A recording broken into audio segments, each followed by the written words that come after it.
sila, anong kailangan yung policy, anong kailangan yung safety net, anong kailangan yung tugon galing sa legislative, sa Senado, no? Kasi yung House busy-busy sa impeachment. Di ang nangyayari, wala silang makuha, kaya nagagalit yung mga senador. Kasi wala talagang effort na kahit nga yung convening of the National Security Council, hindi tinutuloy. So, anong nangyayari sa gobyerno natin? Yun ang malaking problema. Tapos pinapalabas nila na hindi na nga daw natutulog, sobra-sobra na, hindi nagpapahinga. But that is the burden of leadership. Wala kang magagawa. Kung leader ka, ibig mong sabihin, tayo pa ang magpapasalamat na hindi siya natutulog, na siya'y puyat na puyat. Hindi yun dapat manggaling sa atin. Ginusto mo maging Pangulo. Di ba? Ginusto mong makipaghiwalay sa iyong vice presidente. Ginusto mong siraan siya. Ginusto mo yon. Bakit ngayon sasabihin sa taong bayan na hindi nga siya nakakapagpahina, nakakaawa na dahil ang health niya naapektuhan? I'm sorry. That is what leadership is. And unfortunately, sa Pilipinas, leaders are seen as white horses. Taga-rescue, no? Na hindi naman dapat, pero kung ganitong nangyayari sa atin, sino ang gagalaw? Nasa kanya ang poder, nasa kanya ang kapangyarihan. Siya ang leader. Pero wala tayong nakikita na mapapasabi natin na, ay salamat, siya ang leader, ayos ang aking pamilya, ayos ang aking kinabukasan. Wala. Gampanan yung utos niya, yung habilin niya. Ano po ang basa niyo po rito, Prof? Well, ako masyadong personal yun eh. Parang yan yung nagsalita siya tungkol sa paggamit ng droga. Um, sa tingin ko malalim ang pinaghuhugutan ng mga pananalita ni Senator Marcos. At parang nagbibigay rin ng hudyat sa kapatid niya na kahit hindi sila magkasama, parang nagkoko na ayusin mo naman. I mean, parang siguro kahit a shout in the dark yung ginawa niya. Pahayag ni PBBM patungkol po doon sa kanyang legasiya na nag-aalala daw siya na baka mabura o maglaho ng susunod kung sino man ang papalit sa kanya. Ano pong agad na pong naisip po ninyo, Prof? Well, dalawang bagay lang yun, Admar, no? Ang isa, kung ang papalit sa kanya hindi niya kaalyado, at ang isa kung kaalyado, no? So pareho ang punto de vista niya, whether kaalyado o hindi, mawawala yung legacy. Ang pangalawa, ano kaya ang legacy na klarado na mawawala? Kasi pag tiningnan mo ang from 2022 to 2026 o 4 na taon, no, makikita natin ang bukod tangi lamang legacy diyan ay yung yung bagong Pilipinas na hindi naman natin nararamdaman at hindi naman natin nakikitang nagbabago ang Pilipinas. At pangalawa, yung supposedly siya lamang ang Pangulong lumalaban sa korupsyon. Nakita naman natin hanggang ngayon ay yung mahiya kayo na kampanya niya noong July 2025, wala naman talagang nangyari, no? At siguro ang ibabalik ko doon, sila ang mahiya. Kasi hanggang ngayon, walang nakukulong, natapos na ang ICI, nagulo na ang Senate Blue Ribbon Committee, hindi mo maintindihan ang tinalagang ombudsman, at wala naman talagang nakakasuhan. Except siguro kung titingnan mo, merong tokenism na nangyari, may iilan na nakasuhan, pero yung talagang mastermind, hanggang ngayon hindi natin nakikita. Sino po ba yung mas mainam, ma'am, na magbigay ng pagkilala sa legasiya ng isang leader? Mismo ba ang leader na kanyang bukang bibig na ito yung mga legasiya ko? Or hayaan yung taong bayan na kung ano yung tumatak sa kanya, yun na yung ano mo, performance mo? Tama yun, Admar, no? Katulad na rin ng nakaraan nating mga pangulo, hindi naman yung pangulo ang nagbubuhat ng bangko, at hindi tamang panahon pag-usapan ang ligasiya sa panahon ng krisis. Ang dapat ang taong bayan ang magre-recall, magre-remember na ito ang mga nabago ang buhay ko, nabago ang buhay ng pamilya, nabago ang buhay ng bansa dahil sa mga sunod-sunod na programa. Hindi, why will you talk about legacy in an era where we are in crisis, no? Walang Mm. Yes, Prof. Naku po, nawala. Okay, balikan lang natin si Prof. Malu, no? Balikan lang natin. Ang pinag-uusapan po natin yung naging pahayag po ni President Bongbong Marcos Jr. na baka mawala yung kanyang legacy, mabura. Okay, balikan natin. Prof, naputol po tayo. Go ahead. ang sinasabi ko lang, mahirap yung ang legacy ang manggagaling sa leader, dapat manggaling yun sa taong bayan. Dapat ang taong bayan mismo ang magre-recall kung paano nabago ang buhay ko, buhay ng pamilya ko at buhay ng bansa. At hindi ka nagsasalita tungkol sa legacy sa panahon ng krisis. Walang makakatanda ng legacy mo. Lalong maaasar ang mga tao kasi parang may disconnect. Opo, speaking of pagtatanda sa legasiya ng taong bayan, yung overwhelming pa rin na suporta sa nakalipas na administrasyon, sa kabila ng mga paninira, sa kabila ng sinapit ng nakalipas na leader, dating Pangulong Rodrigo Duterte, after nun, grabe pa rin yung kanyang supporter, hindi nawala, hindi natinag, at mas nakukumpara pa nila at nakita nila na mas mainam yung pamumuhay noon. Ito ba ay masasabi natin dahil sa kanyang legacy tumatak talaga sa isipan ng tao? Oo, tama ka, Admar, at yun nakukumpira. Usually kasi ang pagtingin mo sa isang pinuno, ginagamit mo yung punta libista nung nakaraan. Kaya nga parati yung katanungan, has your life changed?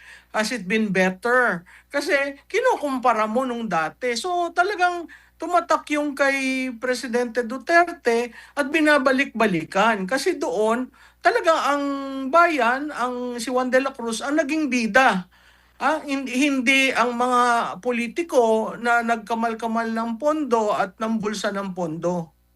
Opo, binanggit po dito sa post ni Congressman Pulong Duterte patungkol kasi meron siyang pinost dyan, no? Maliban sa pagsasabi na ang legasiya mo ay ang korupsyon o ang iyong korupsyon, meron din siyang nabanggit dito. Sabi niya rito, Filipinos are not concerned about preserving political legacies. They are concerned about their daily struggles, rising cost of living, and government, and that should be working for them, not for itself. Legacy is not claimed or protected by words. It is defined by actions and ultimately judged by the people. Ito na yung napag-uusapan natin, Prof. Oo, yan, tama yan. It is something earned, no? Natutuwa ang taong bayan dahil ay nabago ang buhay ko, ay nabago ang sitwasyon ko, ay ang aking mga anak ay nakakapag-aral ng maayos, 'di ba? Tuwing pinag-uusapan ng legacy, tinitingnan paano ba naapekto sa akin, personal, ng taong bayan, yung mga ginagawa ng leader. So tama yung sinabi ni Congressman Pulong, dahil textualize niya yung legasiya. Sa tingin nyo po, yung pinangako niya noon na maipagpapatuloy or mahigitan pa yung nakalipas na administrasyon, kasi nga nagkaroon siya ng tandem with the Duterte, di ba? Kung naipagpatuloy niya yon, nagampanan niya yon or nahigitan pa, matatatag niya yung legasiya at hindi naman siguro bobo ang tao na laging i-claim doon kay dating Pangulong Rodrigo Duterte. Basang nakita nila ano yung nagawa mo na ipagpatuloy mo, bibigyan ka pa rin ng papuri dahil sa naipagpatuloy mo yung legasiya. Oo, alam mo, Admar, yung issue kasi ng legasiya, pwede rin sa punto de vista ng continuity. Kung hindi nasira yung unity, may continuity. Pero dahil may what's the right term? May pagka agresibo ang paninira nila sa pangalawang pangulo, makikita mo na talagang intent and designed to destroy the vice president in the hope of remaining in power. Kung siya yon o ang kanyang pamilya o ang kanyang relative, maaga pa lang walang intensyon na unity. Kasi pag united ka, talagang continuity yan. Makikita natin, di ba? Merong time nag-request si Vice President kausapin siya, tinatanong na yung mga proyekto na yung big ticket projects na naiwan, bakit hindi tinutuloy. Makikita mo, continuity is part and parcel of legacy. Kasi mahirap sa ating bansa ang 6 na taon na papalit-palit. Pag papalit-palit ka, hindi mo nababago ang Pilipinas.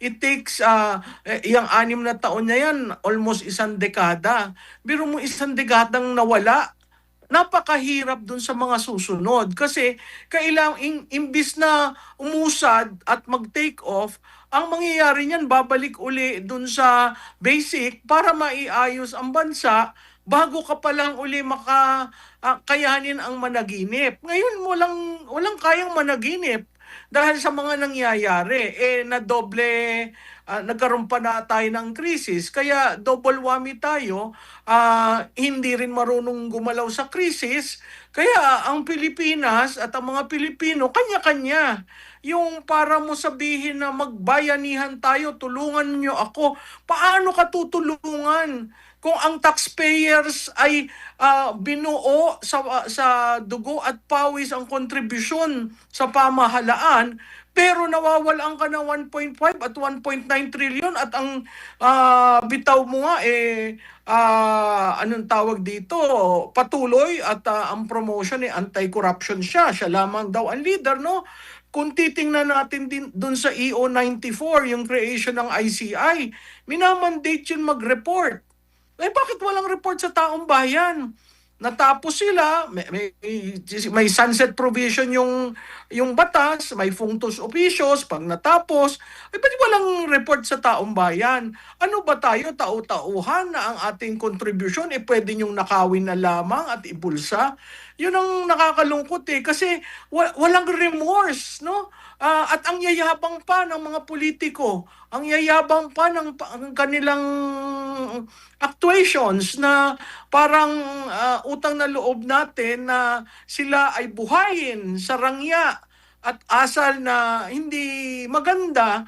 Nakakalungkot yun kasi tayong mga ordinaryong Pilipino, nagtatrabaho tayo, nagko-contribution tayo, no? Makita mo nung bayaran ng taxes, nag-a-appeal sila na magbayad ng taxes.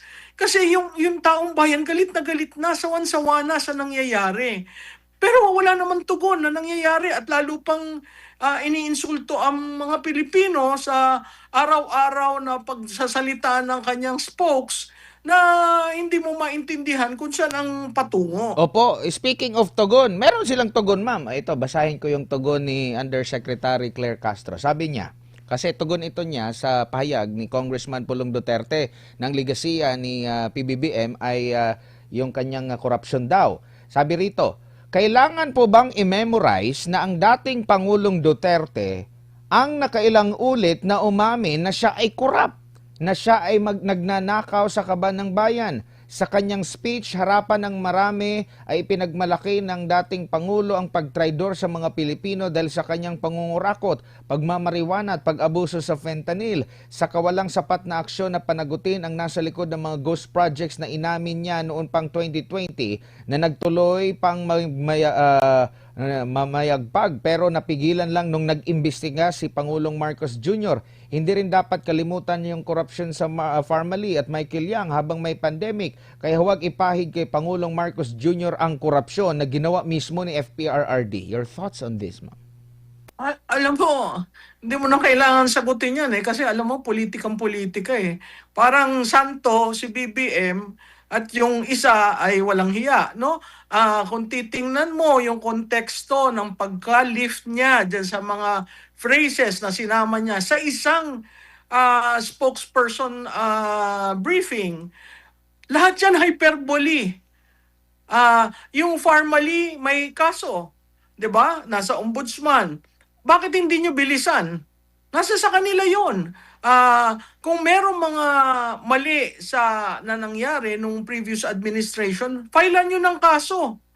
Ang problema, lahat sila namumulitika lang, satsat lang ng satsat at pilit na sirain yung dating Pangulo at kasama na yung anak. So hindi ko maintindihan, yan ba ang presidential communication ng manira ng manira? Kaya hindi natutuwa ang mga tao sa kanya eh. Sa kanya at sa kanyang amo. Kasi ang default na ginawa since day one, ang may kasalanan lahat nito ay Duterte. Parang tinabi na yung kontribusyon ng anak, si Vice Presidente, doon sa unit team. So makikita mo talaga yung itim na balakin at itim na propaganda na ginagawa nitong administrasyon na ito. So, hindi pala yun unity, ma'am. Uni-itim. Okay, Oo, unit. dito ma'am sa ano man, lipat naman ako sa serye ng mga video ni Senadora Amy Marcos po. Humingi po siya ng tawad sa kanyang yumaong amang si Marcos Sr. at sinabi niya, napabayaan ko si Bongbong. Narito yung ilan sa kanyang mga sinabi sa kanyang video na may caption na, Dad, patawad, hindi ko talaga kinaya. Sabi niya rito, quote and quote, parating binibilin si Bongbong, bantayan mo yung kapatid mo, parating sinasabing ganun. Hindi ko nabantayan eh. Quote and quote, kaya dad, sinubukan ko talaga, pinagpilitan ko, nayayamot na nga sa akin si Bongbong, alam ko naman, pero hindi ko talaga kinaya. Meron pa siyang sinabi, hindi na kami nagkausap ng matagal at hindi ko nababantayan, kaya nagkulang na ako. Ang sabi pa rito, quote and quote, ngayon iniisip ko na ang dapat ihingi ko ng tawad sa tatay ko, ihingi ko ng tawad na hindi ko nagampanan yung utos niya, yung habilin niya. Ano po ang basa niyo po rito, Prof? Well, ako masyadong personal yun eh. Parang yan yung nagsalita siya tungkol sa paggamit ng droga. Sa tingin ko malalim ang pinaghuhugutan ng mga pananalita ni Senator Marcos. At parang nagbibigay rin ng hudyat sa kapatid niya na kahit hindi sila magkasama, parang nagkoko na ayusin mo naman. I mean, parang siguro kahit a shout in the dark yung ginawa niya, gusto niyang maparating sa kanyang kapatid. Malungkot yung nangyayari dyan sa dalawang magkapatid kasi nakikita mo sa karir ni Senator Marcos, siya talaga ang sumusunod kay BBM at sa bawat pagsunod niya, inaayos niya at inilalagay niya sa tama yung naiwan ng kanyang kapatid. So, ayokong maghanap pa ng malalim na kahulugan kasi nasa sa kanilang magkapatid yan. Pero nung ginawa niyang public yung statement niyan, siguro kailangan rin niyang i-explain sa taong bayan kung bakit ganon. Dahil totoo naman, kahit dun sa mga nakasulat na dokumento ng tatay niya, meron talagang sinasabi sa kanya na take care of your brother. Mm. So yun ang rhetorical nilang dalawang magkapatid at pustahan tayo, sasagot na naman si Yusek Claire na pabalang. Napakagaling mo talaga, ma'am. Narito yung ano, ini-wrap up ko lang yung naging tugon naman ng palasyo dito. Tumugon ito sa naging payag ng Senadora Amy Marcos. Sabi dito ng Palace Press Officer, hindi nagmumura o nagbabanta ang Pangulo at nananatiling tapat sa kanyang asawa, si First Lady Liza Araneta Marcos. Iginit din ng opisyal na hindi sinisira ng Pangulo ang imahe ng kanyang mga kapatid at alam niya ang nangyayari sa paligid. Tinukoy din ni Castro ang tanong kung sino ang dapat binantayan bilang paglilinaw sa umunay hidwaan ng pamilya Marcos. Parang baliktad pa rin Alam mo, binantayan. Admar, hindi siya dapat pumapagitna dyan. Nasa sa kanilang magkapatid dyan. At kung babasahin mo, napakle, pero may sipa rin. May sipa kay Senadora, may sipa sa previous administration. Yung framing ni Yusek Castro, from the very start is very negative. Yan pinapayagan ng administrasyon, makikita mo anong uri ng leadership meron sila. Opo. Dito naman po tayo sa isang video, ma'am, na umamin siya, si Senadora Amy, na pinahamak niya ang pangalawang pangulo. Sabi niya rito, quote and quote, hihingi rin sana ako ng tawad sa mga Duterte, higit sa lahat sa VP natin kay Inday Sara. Ipinahamak ko siya eh. Talagang naiisip kong guilty ako. Sana nanahimik siya. Sana nasa Davao yun. Hello? Mayor siya. Ito po, yes, Prof, naririnig niyo po ako? Oo, oo, oo. Basahin ko lang po, meron pang isang video siya, ang sinabi niya man dito, umamin siya na pinahamak niya si VP Sara Duterte. At ang sabi niya, quote and quote, hihingi rin sana ako ng tawad sa mga Duterte, higit sa lahat sa VP natin, kay Inday Sara, ipinahamak ko siya. Talagang naiisip ko, guilty ako, sana nanahimik siya, nasa Davao yun, mayor siya, walang kalaban-laban, walang hassle, walang gulo, si Tatay Digong andito sana sa piling natin. Ang dami kong pagsisisi. Ano pong masasabi niya rito? Well, ang tangi ko lamang masasabi, yan ang legacy ni Marcos. Yung ginagawa ni Senator Marcos, sa tingin ko tinatama niya ang pagkakamali. Pero sa tingin ko mas maigi ang pagtatama kung maibalik dito si President Duterte. Yun ang mahalaga. Kahit na anong demolition ang gawin ng kapatid niya kay Vice Presidente, ang mahalaga sa kultura ng Pilipino ang pamilya eh. So, yung mga nangyari, talagang i-blame ng tao kay Mr. Marcos. Mm-mm. And dito naman ako sa naging post naman, Prof, ni Congressman Leandro Leviste, sa nakikita niyang magandang solusyon para maibsan. Kasi meron siyang nabanggit dito sa recent post niya, pagbibigay diin, na yung 20% pala ng buwis ng taong bayan, abay napupunta lang daw sa interes ng utang natin, no? Which is 950 billion na pesos. Ang sabi pa niya rito, quote and quote, sa kanyang post, pinalaki taon-taon ang pambansang budget, pero sa halip na lumakas ang ating ekonomiya, bumagsak ang GDP growth, foreign investment, tumaas ang unemployment, presyo ng bilihin, lampas 60 pesos na yung $1. At ngayon nagdeklara na nga. Sabi pa niya dito, ang paggastos ng gobyerno ay ang problema, hindi ang solusyon. Tama yan, Admar, no? Talagang yung paggastos ang problema at yan yung mandatory debt na hindi mo pwedeng galawin. So, since hindi mo magamit ang 20% ng budget dahil yun ay pambayad, ang ginagawa, utang ng utang. So, Oh, tama yung sinabi ni Congressman Leviste at hindi mo makita, kunyari, we're entering the second quarter, hindi mo makita kung paano, may budget, may GAA, pero hindi mo maintindihan kung paano ginagastos. mm. Meron pa siyang sinabi rito, ma'am. Ano po ang masasabi niyo rito na sabi niya, dapat daw tutukan ng gobyerno ang pagputol sa mga gastusing hindi kinakailangan. Una, nabanggit niya yung 23 billion pesos na intended para sa pag-host sa ASEAN Summit. Pwede ba nating i-give up yon? Parang kagaya ng panahon ng pandemic na via virtual na lang muna. 28 billion pesos daw sa traveling expenses. 14 billion pesos sa representation expenses, 11.6 billion sa confidential and intelligence funds, 2.46 billion pesos sa Presidential Communications Office at ang bilyon-bilyong piso pang ginastos para sa social media trolls. Alam mo, Admar, ginawa yan ng dating Presidente Duterte, nag 20% siya across the board para may savings para sa pandemic na magagamit, no?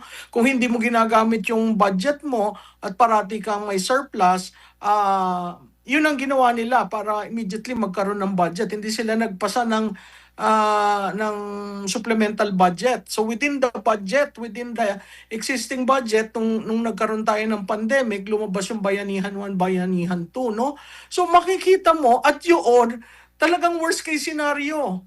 ang ginawa, 'di ba, lockdown ka agad. Worst case scenario. Kasi parati niyang sinasabi, kung hindi tayo umabot doon sa worst case scenario at naging conservative tayo, libre tayo, makakahinga tayo. Itong administrasyon na ito, hindi ko makita yung ganon. Walang call na lipunin lahat yung mga savings, yung mga surplus. Kunyari, tapos na ang first quarter. Nagamit nyo ba? Pag hindi nyo nagamit, hindi na namin yan i-release. Gagamitin namin yung pondo para dito sa crisis. Walang ganung effort. So makikita mo, talagang leaderless kahit ka nagpasa ng EO na ang tawag nga uplift, ang lokohan nga, maa-uplift ba ang Pilipino? Napakahirap itong ginagawa nila na wala talagang financial plan to respond to the crisis. Walang financial plan, wala pang contingency plan. Kasi ang una nilang EO is an energy emergency. It's not even a crisis. So, ang definition nila ng energy emergency is supply and demand. Maghanap ka ng supply, makakayanan ang demand. Meanwhile, of late lang, kahapon lang yata nagkaroon ng price control.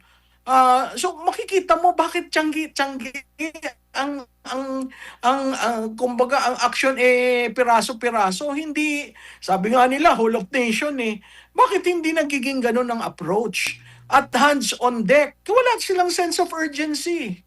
Hindi ko nakikita yan. Ang daming taong naglalakad sa Commonwealth araw-araw, nakikita nyo kumakapal lang kumakapal.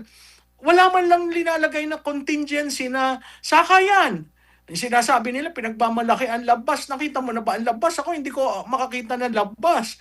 So hindi ko makita yung tugon ng gobyerno. Kaya ang mga Pilipino asar na asar. At yung kaasaran nila, hindi naman pala tayo matutulungan. Kanya-kanya ngayon ang galawan. Kanya-kanyang bumabalik uli yung community pantry. May mga ilan na nagbibigay ng pagkain sa mga jeepney drivers on their own. They are trying to help. Mm. And that is the Filipino spirit. Nobody can change that. Ang nakakalungkot lamang, mas marami sanang matutugunan kung ang gobyerno mag-i-intervene. Kaso wala yata sa kanilang prioridad yung ganyan at ang gusto lamang nila pag naayos na ang gasolina, okay na tayong lahat. Kasi dinefine nila yung emergency as being energy lang. Opo. Eh ano Sa tingin niyo po, ma'am, kung pag-uusapan yung krisis, parang hindi pa nga ata nila tinatanggap na krisis, emergency lang. Pero ikukumpara natin sa panahon ng pandemya at saka sa panahon ngayon, saan po yung parang mas organisado? Kasi marami na nababanggit, like kagaya sa sinabi ni Senador Robin Padilla na nabanggit niya na noon pa man nakita na ito, na-predict na ito ni former President Rodrigo Duterte. Kaya nga, yung kanyang independent foreign policy, pinaigting talaga niya para medyo makapihi tayo sa ibang mga bansa kung sakaling kukulangin tayo ng certain product na kinukuha natin mula sa ganitong bansa. Nakapanayam din namin yung si Dr. Liacho na nakumpara niya yung response during COVID-19 pandemic sa response din na ngayon. At ang sabi nga, bakit hindi na lang gayahin na meron namang natutunan na yung gobyerno, mas worse pa nga, yun nga, mas worse ba yung kinharap natin na last pandemic kumpara dito sa kasalukuyan po, ma'am? Sumasang-ayon ako kay Dr. Liacho, no? Ang dami nating natutunan diyan sa pandemic. Meron tayong crisis manual nung panahon ni Presidente Aquino.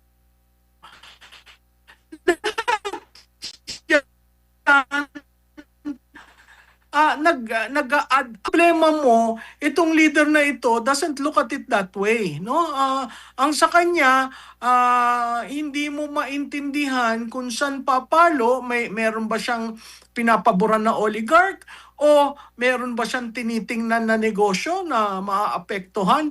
Hindi taong bayan ang kanyang tinitingnan kasi kung taong bayan, madali ka agad na respondahan yan at nakagawa ng plano. Hindi tayo nagkulang ng experience, hindi tayo nagkulang ng crisis manual operations, no? Yun nga lang, ang implementation nitong administrasyon na ito ay napakabagal at very reactive. Hindi naghihintay ng worst, hindi nagde-declare ng worst case scenario para madali kang makagalaw.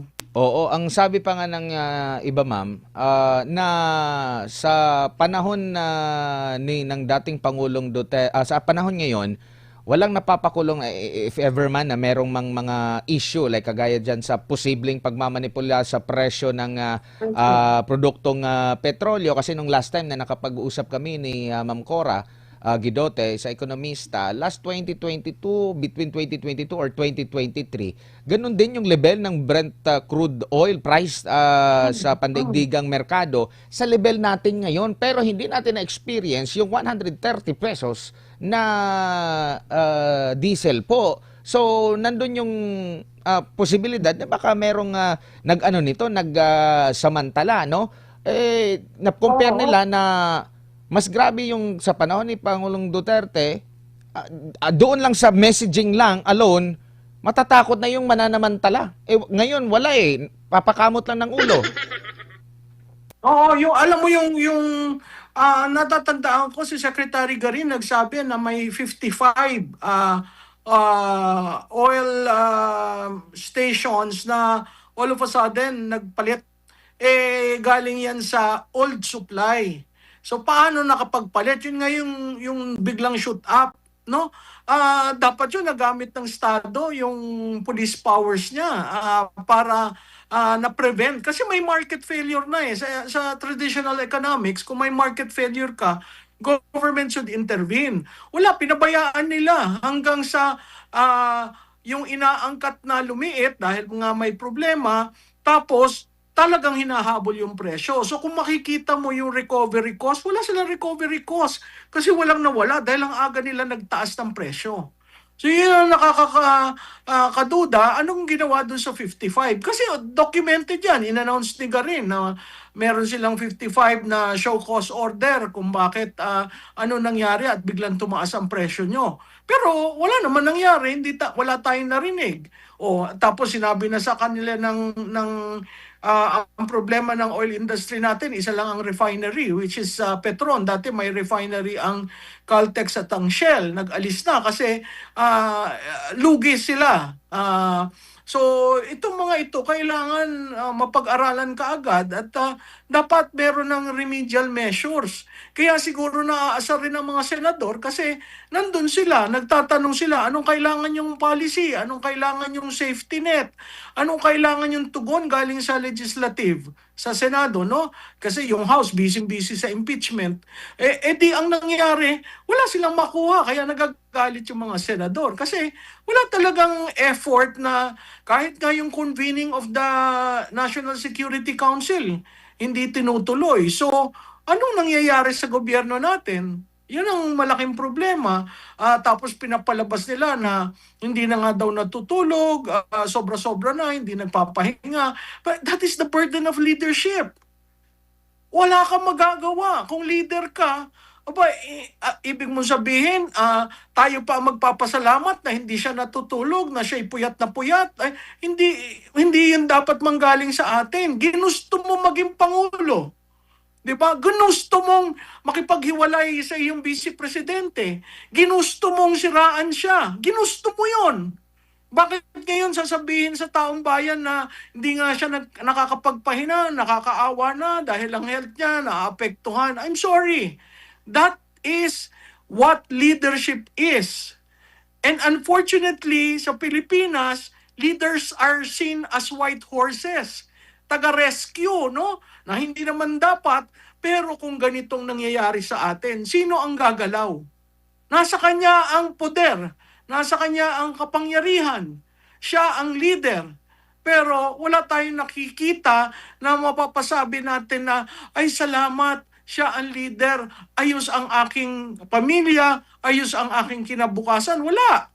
Lahat tayo on our own effort, nagtitipid tayo, naghahanap kung paano pahabain ang gasolina na linagay natin sa sasakyan para hindi abutan ng mataas na presyo. Lahat yan ginagawa natin, ang pagtitipid, no? Maging kung may opisina kang maliit, mag-work from home ka muna, ang daming ginagawang sakripisyo ng Pilipino. Pero hindi ko yan nakikita sa Pangulong ito. Huli na lamang po ma'am, balikan ko lang yung sa ICI po. Meron pong nabanggit nung nakipagpulong po itong si Congressman Leandro Leviste para makahingi ata ng final report. Nagpasalamat siya kay ICI sa pagtanggap sa kanya. At sabi pa niya rito, nagpasalamat ako kay ICI Chairman Andy Reyes at sa iba pang miyembro ng ICI na nagbahagi ng kanilang mga sentimiento. Sa huling araw ng ICI, nakiusap ang ICI na huwag ikot sa media ang ilan sa mga sinabi nila sa akin at hindi na rin sila humaharap sa media tulad ng dati. Sabi niya rito, hindi na ilabas ng ICI ang final report dahil sa pangambang maari silang balikan kung matutukoy kung sino ang may pananagutan sa korupsyon sa DPWH. Hindi sila binigyan ng contempt powers o immunity. Hindi sila binigyan ng budget habang isinasagawa ang investigasyon at hindi rin ipinasa ng Kongreso ang batas na magtatatag sana ng isang Independent People's Commission upang may pagpatuloy ang kanilang trabaho kaya mawawala na ng trabaho ang mga empleyado ng ICI. Ano pong masasabi niyo po rito, Prof? Well, ang masasabi ko lang dyan, isang budol, isang promiso, it's false hope. Isang promiso na we will learn what happened, but as it turned out, wala. Wala silang accountability, wala silang transparency sa process nila. Yung wala silang contempt powers, marami naman paparaan para mo maikutan yan eh. Pero ang mahalaga, as far as I'm concerned, mabasa ko yung report. Makita ko, I will appreciate the report. As a taxpayer, kailangan natin yan. Ngayon, kung ikaw ay adjunct lamang sa propaganda, yun ang lumalaman. Kaya, ang sinasabi ng lahat, yung ICI ay budol. Ngayon, naiiwan na lang sa Blue Ribbon kung magkakaroon pa ng pagpapatuloy. Kasi hanggang ngayon, hindi pa rin lumalabas sino ba ang mastermind.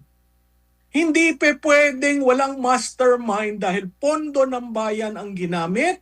Hindi pa pwedeng walang mastermind dahil lahat sila ay elected ng tao. So, yung panbubudol at panloloko na walang mastermind, tigilan nyo yon. Opo. At bumalik tayo dun sa usapin na yon kasi hindi pa tapos. 'Di ba? Wala pang big fish, ma'am. Dilis pa lang ata. Yung nahuli. Wala pang big fish. Yun yung hinahanap eh. Sino ba yung big fish Wala doon? na. Yung big fish yata. Yun nga. Oo, tama. Yung dilis, kinakain natin yon dahil sa hirap ng buhay, dilis lang tayo. Sila, iba naman. Steak. Prof, Steak. marami.